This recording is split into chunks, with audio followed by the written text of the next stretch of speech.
오늘 대림절 두 번째 주일을 맞으면서 또 특별히 교회 창립 85주년 맞으면서 오늘 임직하시는 교환분들을 세우면서 또 우리 가운데 무엇보다도 하나님 앞에 부름받고 하나님 앞에 쓰임받고 있는 것이 얼마나 감사한 일인지 같이 말씀을 좀 나눕니다. 지난주부터 시작해서 이번 대림절의 큰 주제는 하나님 나라입니다. 우리 대림절이 하나님 나라를 기다리는 시간이에요. 그래서 그 하나님 나라를 기다리며 우리의 삶의 자리가 어떤 모습이어야 하는지, 우리가 하나님 나라를 진정으로 간절히 기다리는 사람으로 살아가고 있는지, 이 대림절 기간은 다시 한번 우리 자신들을 돌아보는 시간입니다. 하나님 나라에 오늘은 합당한 사람이 어떠한 사람인지 말씀 가운데 이렇게 나누고자 하는 거예요. 사람이 어떤 식당 또는 어떤 사람 또 어떤 물건 이런 것들을 이렇게 만날 때 제일 중요한 결정 요소 중에 한 가지는 마음에 드느냐 이런 거예요. 어떤 사람을 사귈 때 사람이 그 사람을 왜 사귀느냐 물어보면 마음에 들어서 사귀죠 그렇게 말합니다. 어떤 설렁탕집이 있어요. 그러면 이쪽 집도 있고 이쪽 집도 있어요. 그런데 왜 이쪽 집에 당신은 단골로 잘 가시냐 물어보면 그 집 설렁탕 맛이 저한테 맞아요. 저한테 마음에 들어요. 이렇게 말하죠. 어느 미장원 단골 미장원 계속 찾아가시는 분들한테 물어보면 그 집 머리 해주는 게 참 마음에 들어요. 그래서 가시는 거예요. 교회를 선택할 때조차도 왜 세상에 교회가 여기도 있고 저기도 있고 많이 있는데 이 교회 다니냐 물어보면 참 마음에 맞아요. 저한테 맞아요. 이렇게 말하는 거죠. 마음에 맞는다는 건 참 중요한 일이에요. 그 마음에 맞는다는 것이 우리만 그런 게 아니에요. 하나님도 하나님의 사람이 하나님의 마음에 맞는 사람인 것을 참 기뻐하시는 거예요. 하나님의 마음에 맞아야 하나님이 편하게 그 사람을 사용하시고 하나님 앞에 쓰임받게 되는 거죠. 우리는 우리 중심적인, 그러니까 죄는 자기 중심적인 거거든요.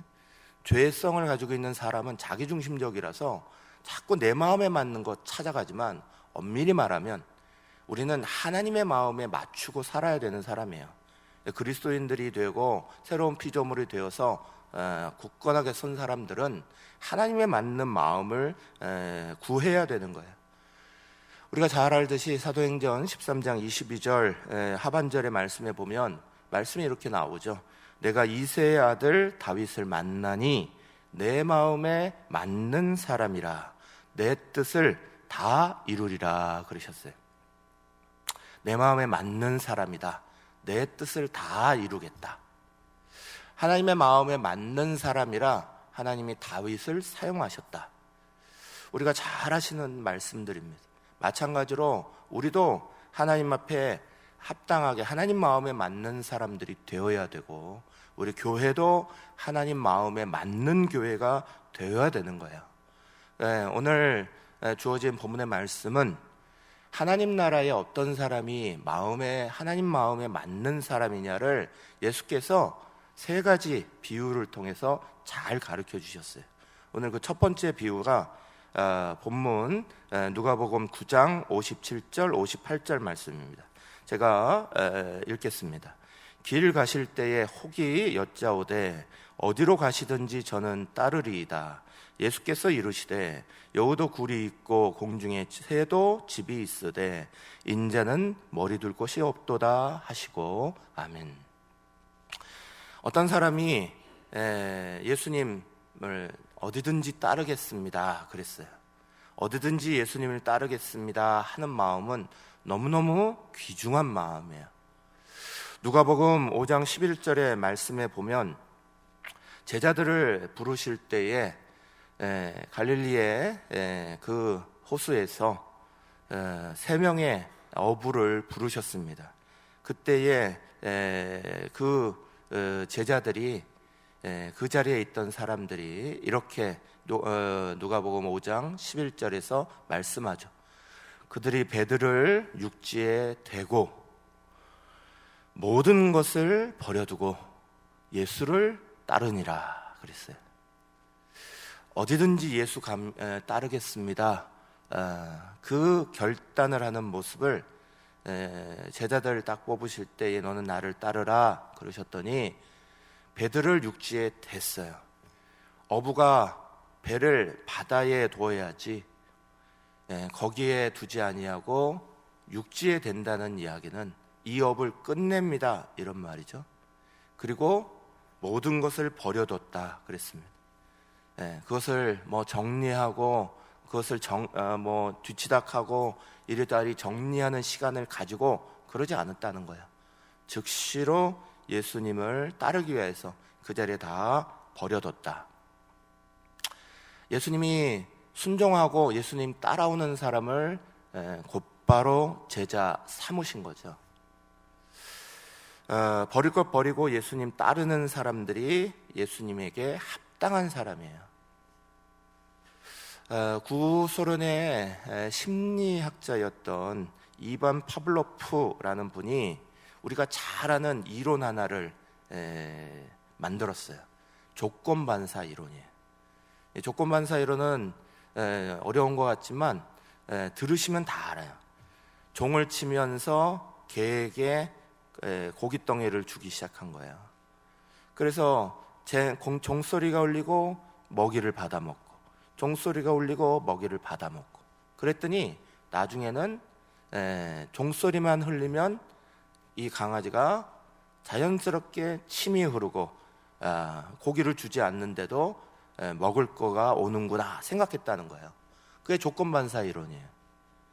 다시 말해서 오늘 우리의 삶 가운데 하나님 앞에 순종을 잘 훈련하면 하나님 말씀 듣고 그 말씀에 우리가 따르겠습니다 순종하고 하나님 말씀 듣고 그 말씀 듣고 따르겠습니다 잘 훈련하면 순종이라는 말을 들을 때 우리의 마음속에는 기쁨과 감사가 넘치는 거예요. 그런데 우리의 마음속에 불순종의 훈련이 일어나면 그러면 순종이라는 말이 딱 들려오면 거부감이 우리 마음속에 확 일어나는 거예요. 순종이라는 마음을 계속해서 훈련해야 말씀을 들으면 그 말씀 내가 순종하고 따라가고 말씀 들으면 나는 순종하고 따라가고 이게 훈련되면 순종이라는 것 딱 들을 때마다 늘 기쁘고 감사하고 그걸 행해서 하나님 나에게 주신 복도 느끼고 자연스럽게 이렇게 나가는데 점점 시대가 불순종의 시대로 가는 거예요. 그러다 보니 순종이라는 말을 들으면 자꾸 거부감이 우리 가운데 일어나는 거예요. 사랑하는 여러분, 우리가 하나님 나라에 합당한 가장 첫 번째 조건은 순종이에요. 하나님 말씀 듣고 그 말씀 내가 지키고 살겠습니다. 하나님 말씀 듣고 내가 그 말씀 따라 살겠습니다. 주님 내게 이렇게 말씀하시면 내가 그거 이렇게 실천하겠습니다. 그 훈련이 잘 일어나는 사람들이 되시기를 간절히 축복합니다. 사랑하는 여러분, 어떤 것도 자기 몸에 익으려면 적어도 몇 달을 똑같은 것이 반복돼야 되는 거예요. 순종이라는 게 하루아침에 몸에 붙지 않아요. 말씀 듣고 실천하고 말씀 듣고 실천하고 이게 쉬운 것 같이 보여도 이거 계속해서 작은 것부터 큰 것까지 다 따라하지 않으면 불순종이 자꾸 우리에게 찾아오는 거예요. 그래서 먼저 하나님 어디든지 가겠습니다 그런 마음이 안 생기고 하나님 이렇게 하시면 따라갑니다. 저렇게 하면 따라갑니다. 조건이 자꾸 생겨요. 어떤 이유가 자꾸 생기게 되는 거예요. 불순종의 이유들이 우리 가운데 자꾸 차지하는 거예요. 하나님 나라에 합당한 가장 첫 번째는 하나님 말씀 들으면 그 말씀대로 실천하겠습니다. 이게 쌓이고 쌓여서 순종의 기쁨이 가득 넘치는 사람들인 줄 믿으시기 바랍니다. 별로 믿고 싶지 않으신가 봐요. 그죠? 순종해라 뭐 이렇게 막 어려운 말씀 드리고 막 이러면 다들 시큰둥해요. 이건 복입니다 그러면 아멘 하시고 그러시면 안 돼요. 하나님 말씀에 순종하겠습니다 하면 언제나 먼저 아멘 아멘 하시면서 그게 우리의 훈련돼야 된다니까요. 그게 쌓이고 쌓여야 하나님 나라에서 기뻐하는 사람들이 되는 거예요. 자꾸 우리 마음속에 이거를 밀어내는 마음들이 쌓이게 만들면 안 되는 거예요. 그래서 여러분들에게 아멘 하셔라 아멘 하셔라 자꾸 말씀드리는 거예요. 아멘 아멘 해갖고 복 받을 사람이 전주하세요? 제가 뭐 좋은 줄 아세요? 아멘 하면 그 복이 여러분에게 가지 그 복이 저한테 오겠어요? 사랑하는 여러분, 순종은 하나님이 기뻐하시는 가장 첫 번째 요소예요. 어디든지 갑니다. 어디든지 따라갑니다. 그게 우리의 마음속에 중심에 딱 잡히는 게 중요한 거예요. 사무엘상 우리가 잘 아는 15장 22절 하반절부터 23절 연이어 말씀이 이렇게 말하잖아요.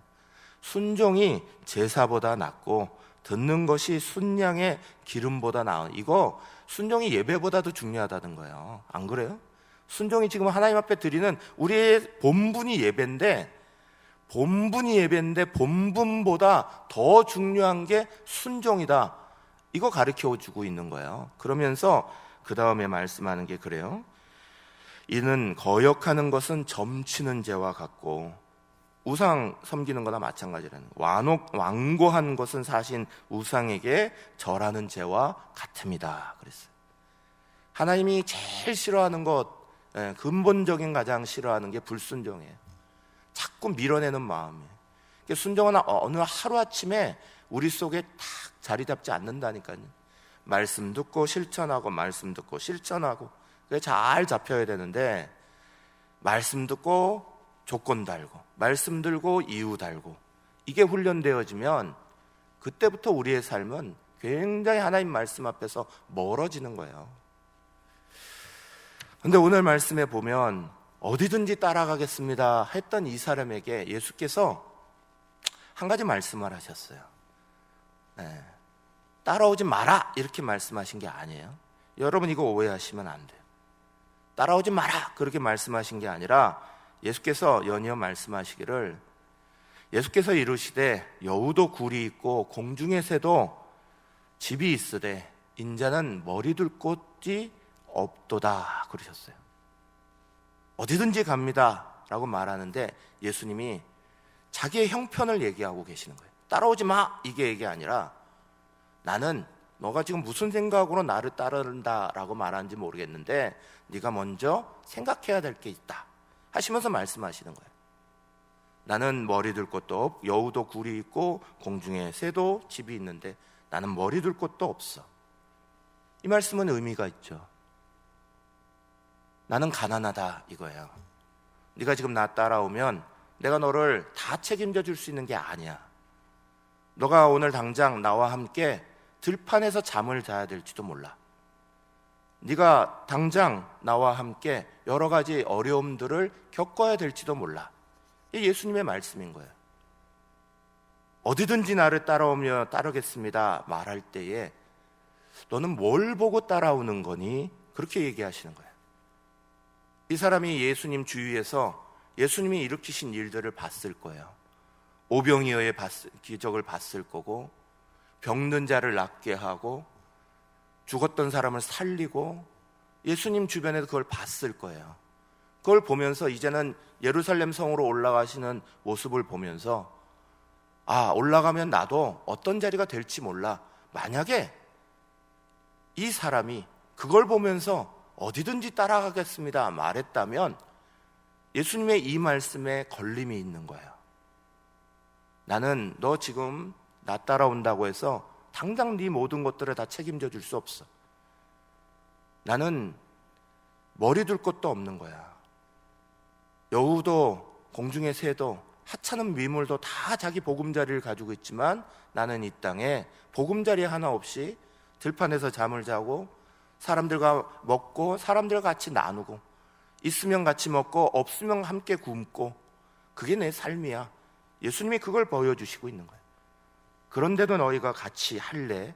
하겠어? 라고 되묻고 계시는 거나 마찬가지. 누가복음 9장 23절은 우리 가운데 분명히 가르치시죠. 또 무리에게 이르시되 아무든지 나를 따라오려거든 자기를 부인하고 날마다 제 십자가를 지고 나를 쫓을 것이니라. 아멘. 사랑하는 여러분, 주님 따른다는 건, 주님 앞에 순종한다는 건 참 기쁘고 감사한 일이에요. 순종은 우리 가운데 반드시 연습되어야 되는 거예요. 그런데 뭘 보고 순종하느냐, 그건 참 중요한 거예요. 우리가 85주년을 맞았습니다. 85주년을 맞고 그동안 우리가 하나님의 놀라운 은혜로 도우신 사랑과 또 믿음의 선진들이 희생하고 땀방울 흘리고 한 그 결과로 오늘 이 충효동산 아름다운 곳에 멋진 예배당을 지었어요. 아름다운 동산을 가지고 있어요. 경주시에서 그래도 참 존경할 만한 교회다, 좋은 교회다, 칭찬받을 만한 자리를 가지고 있습니다. 그런데 이 겉모습을 보고 오늘 내가 다시 예수를 믿겠습니다, 나를 예수를 쫓아가겠습니다, 그렇게 말한다면 거기에는 문제가 있어요. 여기에서 흘렸던 수많은 땀방울과 그 눈물을 내가 이어받겠습니다. 십자가를 세우는 사람만이 영광의 자리도 얻는 거예요. 사랑하는 여러분, 오늘 한국교회는 이 위기에 빠졌습니다. 가난하고 못 살고 힘들 때 열심을 다해서 마음을 다 모으고 모았습니다.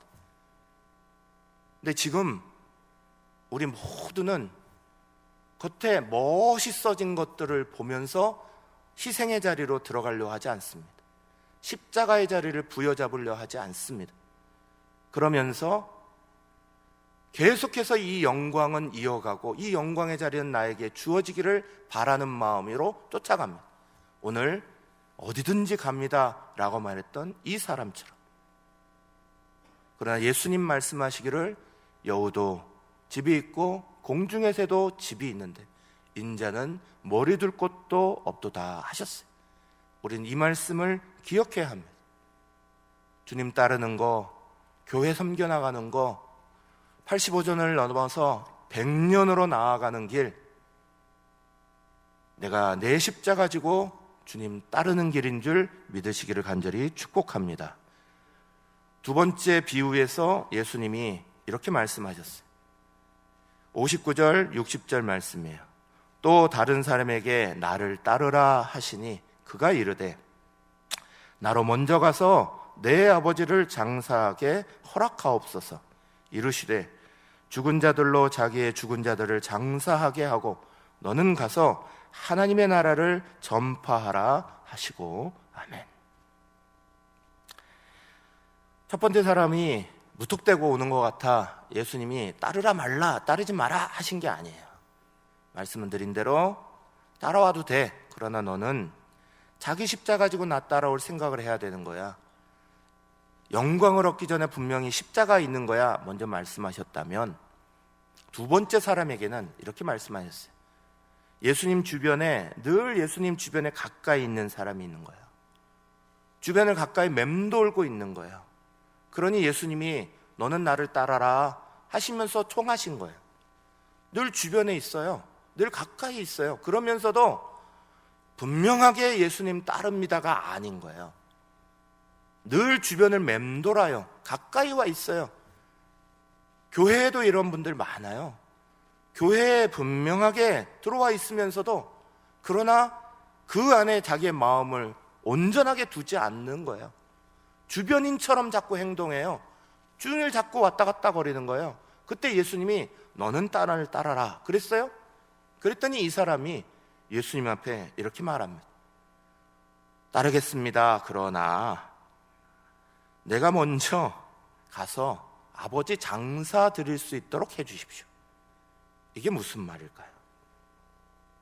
그랬더니 예수님이 죽은 자들로 죽은 자 장사하게 하고 너는 나를 따라서 너는 가서 하나님 나라 전파해라 이렇게 말씀하세요. 언뜻 들으면 굉장히 몰인정한 말처럼 들리는 거예요. 아버지 장사하겠다는데 장사하는 거 뒤로 냅두고 너는 와서 하나님 나라 전파해 라고 말씀하시는 거 평소 예수님답지 않아요. 예수님이 얼마나 사랑이 많으신 분인데 예수님이 얼마나 우리를 위하시는 분인데 장사하겠다는데 그걸 말려요? 아니죠. 이건 상황 제대로 이해하지 못하시면 예수님 오해하기 딱 좋은 이야기예요. 장래의 의무는 지금도 마찬가지지만 예수님 당시에도 율법에 있어서 어떤 것보다 우선됐던 의무예요. 율법 연구, 회당 예배, 절기 참여, 이 모든 것들보다 장래가 나면 그 사람이 부모님 장례 치르는 게 당연한 도리였던 거예요. 오늘 우리에게도 그것이 당연한 도리예요. 그런데 여러분 가만히 생각해 보세요. 부모님 장례 나는 사람이 왜 예수님 옆에 있어요? 부모님 장례 나는 사람은 부모님 아프시고 부모님 돌아가시기 직전인 사람은 부모님 옆에 있어야죠. 왜 예수님 옆에 와 있느냐고요. 예수님 옆에 주변에 왔다 갔다 거리고 있으니까 예수님이 너 나 따르라. 그러니까 그때서야 아버지 장사하고 올 시간 주십시오. 핑계 대는 거예요. 핑계 대는 거라고요. 아버님이 이미 아프시고 아버님이 이미 돌아가실 상황이 되면 이미 이 사람은 예수님 옆에 있어야 되는 게 아니라 그 자리에 있어야 되는 거예요. 이 핑계가 뭐냐? 다른 사람이 나한테 뭐라고 말하지 못하는 핑계를 만드는 거예요. 사람들은 하나님의 나라 일하기 싫을 때 사람들의 나에게 어떻게 말하지 못할 핑계를 만들어요. 이거 반대 경우도 있어요. 마가복음 7장 11절에 13절 보면 이 반대 경우가 나와요. 너희는 이르되 사람이 아버지에게나 어머니에게나 말하기를 내가 드려 유익하게 할 것이 고르반 곧 하나님께 드림이 되었다고 하기만 하면 그만이라 하고 자기 아버지나 어머니에게 다시 아무것도 하여 드리기를 허락하지 아니하여 너희가 전한 전통으로 하나님의 말씀을 폐하며 또 이 같은 일을 많이 행하느니라 하시고 그랬어요. 이야기는 뭐냐면 고르반 하는 이야기예요. 고르반이라는 단어 사용하는 건 이거 하나님 앞에 드림이 됐습니다 하는 거예요. 근데 이걸 언제 쓰느냐? 부모님이 나한테 이거 너 나 좀 주면 안 되겠니? 그러면 고르반 한다는 거예요. 부모님이 나한테 하면 효 다하기 싫을 때 적당한 핑계를 부모님에게 대야 돼요. 다른 핑계는 될 게 없으니까 무슨 핑계 되냐? 하나님 핑계 된다는 거예요. 이거 하나님 앞에 드려진 겁니다. 근데 오늘 본문의 말씀은 거꾸로죠. 하나님 앞에 드려야 되는, 하나님 앞에 해야 되는 시간 되니까 내 부모님인 장사해야 되는데요 라고 핑계하고 있는 거예요. 하나님에게 해야 되는 시간에는 부모 핑계 대고 있고 부모에게 해야 되는 시간에는 하나님 핑계 된다는 거예요. 적당한 핑계라는 건 그거예요. 다른 사람이 나한테 아무 말도 못할 핑계 만들어낸다는 거예요.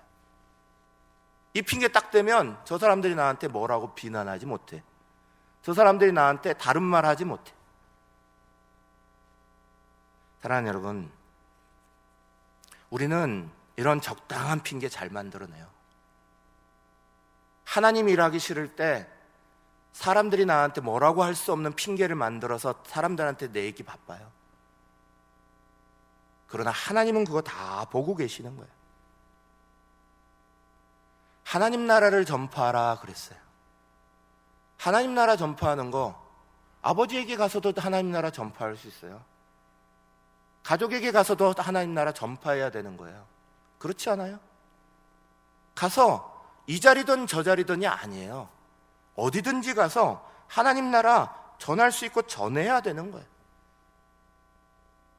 나를 따르라 할 때에 예, 따르겠습니다. 그만하기 싫고 교회에 나오고 주님 따르고 하는 삶에 집중적으로 따르기 싫고 마음 다하기 싫고 적당한 주변인으로 남고 적당한 거리 두고 그러면서 섬겨가려고 하는 사람들이 핑계를 만드는 거예요. 이런 사람은 하나님 나라에 합당하지 않다 주님 말씀하고 계시는 거예요. 오늘 하나님 나라에 합당하려면 하나님 나라 전파하는 게 가장 우선순위가 돼야 되는 거예요. 그 하나님 나라 전파하는 것, 하나님 나라 전하고 하나님 나라를 위해 살아가고 하나님 영광 위해 살아가고, 그게 우리의 삶의 가장 중심되어야지 그 가장 본질적인 거를 적당한 핑계로 넘어가려고 하는 사람들을 하나님이 어떻게 기뻐하실 수 있겠어요? 저는 우리 사랑하는 중앙교회에 수많은 믿음의 사람들이 하나님을 위해서 자기의 많은 것들을 포기하신 것 알고 있습니다. 그 모습이 있었기에 오늘 우리 중앙교회가 80원의 십자가 속에 80원의 영광을 만들어낸 줄 믿으시기를 간절히 바랍니다. 자기의 재물을 하나님 앞에 드림으로 이 건축이 이루어질 수 있도록 어떤 분은 집을 내신 분도 있어요. 어떤 분은 자기의 모든 것 드리기 위해서 아낌없이 드리고 시간 드리고 노력 드리고 다른 사람에게 욕먹어가면서 이거 완성하고 이거 만들어내려고 하신 분 있어요. 매일마다 눈물로 지키며 기도하신 분들이 있어요. 그 눈물과 땀방울 하나하나가 십자가였어요. 그 십자가 끝에 영광의 자리가 오늘 우리에게 주어져 있는 거예요. 오늘 우리도 주님 따라가려 할 때 그 십자가의 자리, 눈물의 자리를 잡아야 하나님이 또 다른 영광의 자리 허락하실 때 기쁨으로 참여할 수 있는 사람 되는 줄 믿으시기를 간절히 바랍니다. 세 번째 비유는 이거예요. 61절, 62절 말씀. 또 다른 사람이 이르되 주여 내가 주를 따르겠나이다 마는 나로 먼저 내 가족을 작별케 허락하소서. 예수께서 이르시되 손에 쟁기를 잡고 뒤를 돌아보는 자는 하나님 나라에 합당하지 아니하니라 하시니라. 아멘. 예수님이 이 모든 이야기에 결론을 딱 지어 말씀하시는 거나 마찬가지예요. 손에 쟁기를 잡고 뒤를 돌아보는 자는 하나님 나라에 합당하지 아니하다. 이 말씀의 가장 중요한 건 앞에 말한 것처럼 따르겠습니다, 내가 주님을 어디든지 따르겠습니다 하면 하나님 앞에 순종하고 지금 즉시 하나님 따라가기를 애쓰라는 거고요. 어느 상황 어느 자리가 있어도 주님이 나에게 따르라, 나와 함께 가자 말씀하시면 핑계대지 말고 이유 만들어내지 말고 주님 앞에 다 맡기라는 거예요. 언제나 그랬듯이 신앙은 하나님 앞에 맡기면 하나님이 책임져 주시는 거고요. 하나님 앞에 맡기지 못하고 내가 덜고 있으면 내가 책임지는 거예요. 우리의 인생을 하나님 앞에 맡기면 하나님이 책임져 주시는 거고요. 내 인생 내 손에 잡고 있으면 내가 책임져야 되는 거예요. 하나님이 책임져 주시는 인생이 복 있는 인생일까요? 내가 끙끙거리며 살아가는 인생이 복 있는 인생일까요? 믿음을 가진 사람들은 다 아는 이야기예요. 사랑하는 여러분, 손에 쟁기를 잡고 뒤를 돌아보면 그 쟁기가 똑바로 가지 못하고 삐뚤삐뚤 간다는 거 우리는 너무 잘 알고 있어요. 똑바로 앞으로 나가야 되는데 바른 고랑을 만들어야 하는데 그러지 아니하고 이것도 아니고 이것도 아닌 모습이 되는 거예요. 고랑은 만들어지는데 그 고랑에 제대로 된 고랑이 만들어지지 않는다는 거예요. 이것도 아니고 이것도 아니에요. 교회를 하나님 앞에 섬겨나가고 교회를 세워나가고 만들어가는데 이것도 아니고 저것도 아닌 교회를 만들어야 되겠어요? 하나님 앞에 믿음으로 맡기고 그리고 나서 우리는 앞으로 바라보며 가는 거예요. 앞으로 무슨 일이 벌어질지 어떻게 아냐고요? 그렇죠, 우리는 몰라요. 내일 일에 대해서 염려하지 말라 주님 말씀하셨어요. 오늘 한날 괴로움은 오늘의 족하다 그러셨어요. 내일 일은 하나님이 책임져 주시는 거예요. 다음 열어지는 건 하나님이 열어주시는 길이에요. 그걸 맡기는 것이 믿음이에요. 그걸 맡기지 못하고 여전히 내 손에 잡고 손의 장기를 잡고 뒤를 돌아보고 있어요. 그러니 우리의 삶은 너무너무 힘든 거예요. 쟁기 잡고 앞뒤로 쭉 나가도 이게 되어지려면 힘을 꽉 주고 해야지 겨우겨우 일이 만들어지는 건데, 이걸 쟁기를 잡고 이쪽도 보고 저것도 보니 일이 얼마나 힘들어요. 사랑하는 성도들이 고생이 더 많아지고 있는 거예요.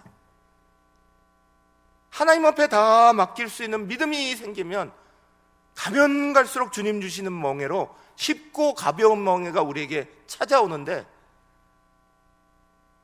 이것도 저것도 내가 다 해야 돼요. 이것도 저것도 내 손으로 왔다 갔다 거리고 있어야 돼요. 그러니 얼마나 무겁고 힘든 삶을 살아가냐 말이에요. 빌립보서 3장 13절 14절은 분명히 말하죠. 형제들아, 나는 아직 내가 잡은 줄로 여기지 아니하고 오직 한 일, 즉 뒤에 있는 것은 잊어버리고 앞에 있는 것을 잡으려고 표대를 향하여 그리스도 예수 안에서 하나님이 위에서 부르신 부름의 상을 위하여 쫓아가노라. 아멘. 예수님 보고 쫓아가는 거예요. 표대를 향하여 가는 거예요. 그게 우리의 믿음이 될 때 믿음의 자리는 아름답게 만들어지고 삶의 자리는 아름답게 만들어지고 오히려 쉽고 가벼운 멍에를 메시게 돼요. 그런데 손에 쟁기를 잡고 여전히 뒤를 돌아보면 여전히 힘들고 여전히 무겁고 여전히 괴로운 거야. 옛날에 선교사님들이 아프리카에 선교를 막 하시고, 그리고 나서 한 청년이 너무 훌륭해서 지도자 삼아야겠다 싶어서 영국으로 유학을 보내고 싶었어요. 이 청년에게 물어봅니다. 너 옥스퍼드 대학에 자리를 만들어 줄 테니까 가서 공부하고 올래? 그랬더니 이 청년이 네, 그럽니다. 그래서 그래, 그럼 빨리 짐 준비해서 가자, 준비해서 찾아와. 그랬더니 이 청년 하는 말, 근데 저희 가족들 아버지가 돌아가신 다음에 가면 안 될까요? 그랬다는 거예요. 그래서 알았어, 너희 아버님 나이가 어떻게 되는데? 그랬더니 40이라는 거야. 도대체 언제 가겠다는 얘기죠? 왜 그 청년이 갔을까요? 결국 못 갔다는 거예요. 오늘 우리가 하나님 앞에 믿음의 자리를 다 가려고 할 때 우리는 여러 가지 걸림돌이 참 많아요. 그걸 나폴레옹 힐이라는 사람은 우리 인생의 행복과 우리 인생의 성공이 찾아오는 데 있어서 우리를 막고 있는 7가지 두려움이 있다, 그렇게 말했어요. 그 7가지 두려움이 뭐냐? 첫 번째는 가난에 대한 두려움이다. 두 번째는 외모와 나이 듦에 대한 두려움이다. 세 번째는 사랑하는 사람을 잃는 것에 대한 두려움이다. 네 번째는 다른 사람의 비난에 대한 두려움이다. 다섯 번째는 질병에 대한 두려움이다. 여섯 번째는 내가 자유로운 생활을 하는 것이 막힐 것과 같은 두려움이다. 일곱 번째는 죽음에 대한 두려움이다, 그랬어요. 사람이 어떤 일을 할 때, 성공적인 삶을 살고 성공적인 방향으로 가려고 할 때 항상 이 7가지 두려움이 우리에게는 언제나 걸림돌과 장애물이 있다는 거예요. 반대로 말하면 이 두려움을 얼마나 적극적으로 극복하려고 가지느냐, 그 두려움을 극복하는 사람만이 성공의 자리로 나아간다는 거예요. 어제 새벽 잠 못 주무셨죠? 네. 월드컵이 16강으로 올라갔습니다. 그래서 잠 못 주무신 분이 너무 많더라고요. 평소 토요 새벽 기도보다 절반도 안 오셨더라고요. 열심히 축구 보셨나 봐요. 뭐 그럴 수 있죠. 저는 축구 보고 거의 밤새고 하여간 새벽 예배 왔는데 축구를 포기를 못 하겠더라고요. 저도. 그 새벽 예배 그거 하려고 그러면 포기하고 나와야 되는데, 아이고 이거 저도 막 가슴 떨려가지고 축구를 포기를 못 하겠더라고요. 그래서 봤어요.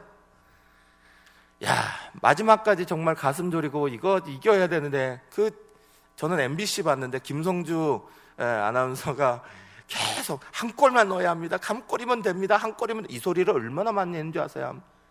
그거 아마 100번은 넘게 했을걸요. 계속 한 골이면 되는데요, 한 골만 넣으면 됩니다. 그러다가 마지막에 멋진, 정말 극장골이라고 말하는 멋진 골이 터졌잖아요. 손흥민이 쫙 달려가고 함께 쫙 뛰어가던 황희찬이 그걸 받아서 멋진 골 넣어서 와! 그러면서 그날 밤에 그거 보고 나니 더 잠을 못 자겠는 거예요. 잠 못 자고, 그러니까 결국은 새벽에 새벽기도 나오는 수밖에 없는 상황이 벌어졌잖아요. 얼마나 기뻤는지, 얼마나 놀라웠는지 막. 근데 그거 딱 끝나고 나서 황희찬이 뭐라고 인터뷰했는 줄 아세요? 황희찬이 아팠잖아요. 황희찬이 계속 이 햄스트링 그게 나가는 바람에 계속 이것 때문에 1차전, 2차전 못 뛰었잖아요. 3차전 마지막 20분 지나고 나서 후반 20분 이후에 이제 투입됐잖아요. 그때 들어올 때 황희찬이 그랬어요. 나중에 골 넣고 나서 인터뷰하는데 딱 들어오는 순간에 아팠대요. 순간에 아프다, 아직 몸이 그렇구나. 근데 아픔과 함께 딱 생각 드는 게 있었다는 거예요. 내 몸이 어떻게 되더라도 하겠다, 그랬다는 거예요. 몸이 아픈 걸 느꼈어요. 여전히 햄스트링이 아픈 걸 느꼈어요. 딱 들어오는 순간에. 근데 그 간절함이, 정말 해야겠다는 그 마음이, 몸이 어떻게 돼도 내가 하겠다, 그랬다는 거예요. 축구 선수가 몸 나가버리면, 햄스트링 나가버리면, 근육 나가버리면, 그럼 앞으로 인생이 어떻게 되는데요? 근데 그 순간에 들어올 때 몸이 내가 어떻게 돼도 해야지. 말 그대로 우리 손흥민 잘 뛰는 건 잘 알잖아요. 손흥민이 쫙 50m 뛰어가는 순간, 그 순간적으로 옆에서 똑같은 속도 이상으로 뛰고 있던 사람이 황희찬이었어요. 손흥민 잘 뛰어들어가는데 옆에 황희찬이 만약에 뛰어들어가지 않았으면 골 안 났잖아요. 앞에 3명이 막혔잖아요. 근데 황희찬이 내 몸 어떻게 되더라도 뚫고 가겠다. 언제나 우리는 두려움이라는 거 만난다는 거예요. 나폴레옹 힐의 말대로 우리의 상황 모든 것에는 다 두려움을 만나는 거예요. 그런데 그 두려움 앞에 이걸 어떻게 극복하려는 마음 가지느냐죠. 사랑하는 여러분, 오늘 우리는 여전히 주님 섬기는 자리에 나아갑니다.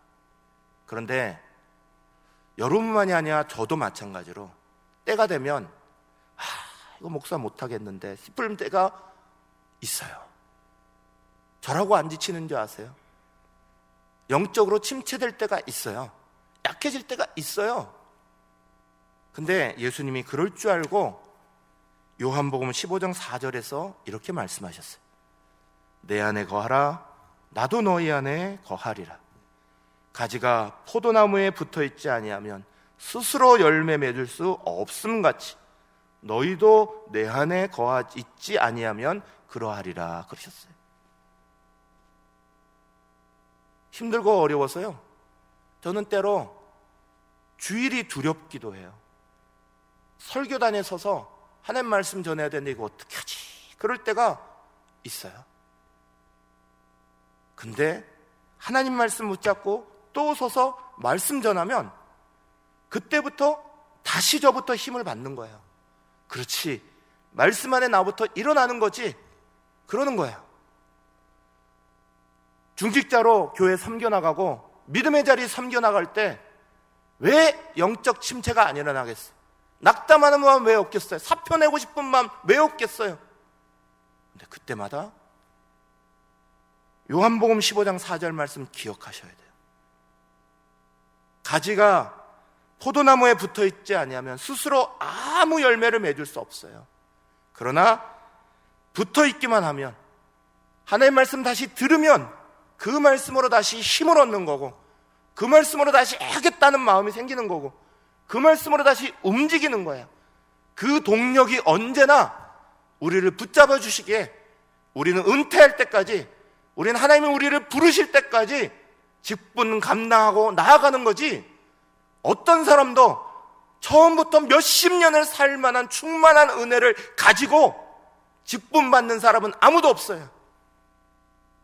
지칠 수 있고 넘어질 수 있는 자리가 수없이 많아요. 때때마다 말씀 듣는 거예요. 그 말씀에 또다시 결단하는 거예요. 그래, 나는 할 수 없지만 말씀에 의지해서 내가 또 순종할 거야. 내가 또 실천할 거야. 사랑하는 우리 모든 성도들이 그 자리에 서서 하나님 나라 나아가시기를 간절히 축원합니다. 말씀 붙잡고 1분간 같이 기도하고 제가